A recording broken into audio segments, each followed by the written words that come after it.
नमस्कार। Teachers academy online coaching institute से मैं हूं अम्बरीश शुक्ल। मित्रों, 69,000 शिक्षक भर्ती का रिजल्ट आज शाम को आपके सामने होगा। वैसे उस रिजल्ट की सूचना लगभग आ चुकी है। ऑफिशियल नोटिफिकेशन जल्दी आप सबको मिल जाएगा। जैसा कि मैं लगातार आपसे कह रहा था कि जो रिजल्ट है वो यूपी टेट 2019 के आसपास ही रहेगा। पिछले वीडियो में मैंने आपसे कहा कि लगभग 30% रिजल्ट रह सकता है, तो आप लोगों ने काफ़ी विरोध किया कि इतना रिजल्ट नहीं जाएगा। लेकिन इसके ठीक एक महीने पहले मैंने वीडियो बनाया था, उसमें मैंने कहा था कि 35 से 36% तक रिजल्ट रह सकता है। अब जो स्थितियां हैं रिजल्ट की, लगभग 35 से 36% रिजल्ट रह रहा है। और इस रिजल्ट में एक सबसे बड़ी चुनौती आ रही है आरक्षण को लेकर। अब ये स्थिति अभी तक स्पष्ट नहीं हो पाई है, क्योंकि अगर हम पिछले भर्ती को देखें, 68,500 वाली भर्ती को टारगेट करके देखें, तो उसमें स्थिति यह थी कि 68,500 में पर्याप्त संख्या में अभ्यर्थी ही नहीं थे, इसलिए आरक्षण के नियमों का पूर्णतः पालन नहीं हो सका। परंतु इस भर्ती में एक बड़ी उहापोह की स्थिति बनी हुई है, जिसके लिए मैंने परीक्षा न्याय प्राधिकारी से इस विषय में सूचना मांगी है। मित्रों, जैसा कि आप जानते हैं कि उत्तर प्रदेश लोक सेवा आयोग ने साथ ही साथ हाईकोर्ट ने भी ओवरलैपिंग खत्म करने के लिए कह दिया है। क्या स्थिति में ओवरलैपिंग खत्म की जाएगी? दूसरी बात यह है कि क्या किसी अभ्यर्थी ने आरक्षण का फायदा लिया है और उसने यूपी टेट में 82 अंक अर्जित किए 90 की तुलना में, पहला आरक्षण लिया। दूसरा आरक्षण उसने सुपर टेट में लिया, 90 अंक पाकर क्वालिफाई किया। और तीसरा आरक्षण वो फिर से लेगा जब गुणांक बनेगा। तो क्या एक ही भर्ती में एक ही व्यक्ति को 3-3 बार आरक्षण दिए जाने का प्रावधान है कि नहीं है?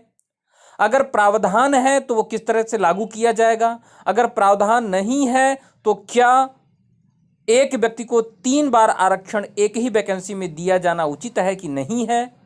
इस तरह की बहस छात्रों में चल रही है। लगातार छात्र इस बात को लेकर परेशान हैं कि क्या जो ये 1.5 लाख के करीब लोग पास हो रहे हैं, इसमें जनरल कैंडिडेट्स को कुछ मिलेगा ही नहीं, सब ओवरलैपिंग से ही पद खत्म कर दिए जाएंगे। तो इस पर एक लंबी बहस चल रही है और ये मामला काफ़ी गंभीर होता दिखाई दे रहा है। मैंने परीक्षा नियामक प्राधिकारी से इस विषय में सूचना मांगी है। अब आप लोगों के हाथ में यह है कि आप लोग क्या चाहते हैं और आपकी क्या मंशा है इस विषय में कि जो टोटल सीटें हैं इसमें एक व्यक्ति को 3 बार आरक्षण मिले या एक व्यक्ति को उसी की कैटेगरी में चयन दिया जाए।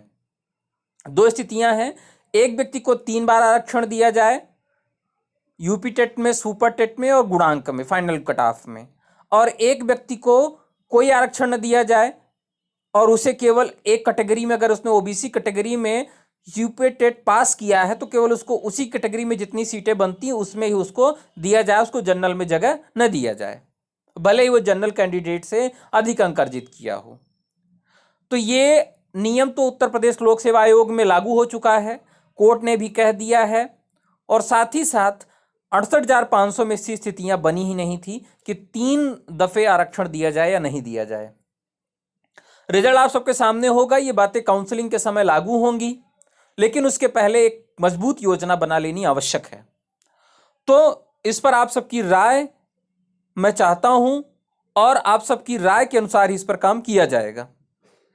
जिसकी राय अधिक होगी उस पर मैं और देखूंगा कि क्या वास्तव में सही है। इस पर एक मुहिम चलाई जाएगी जिससे सभी लोगों को नौकरी मिल सके और किसी के साथ अन्याय की स्थिति उत्पन्न न हो।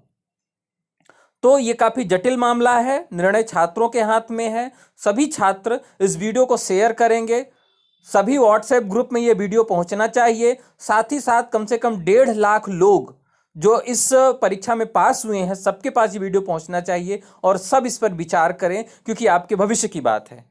समय बहुत ही कम है, 2-3 दिन के अंदर आपको निर्णय लेना है।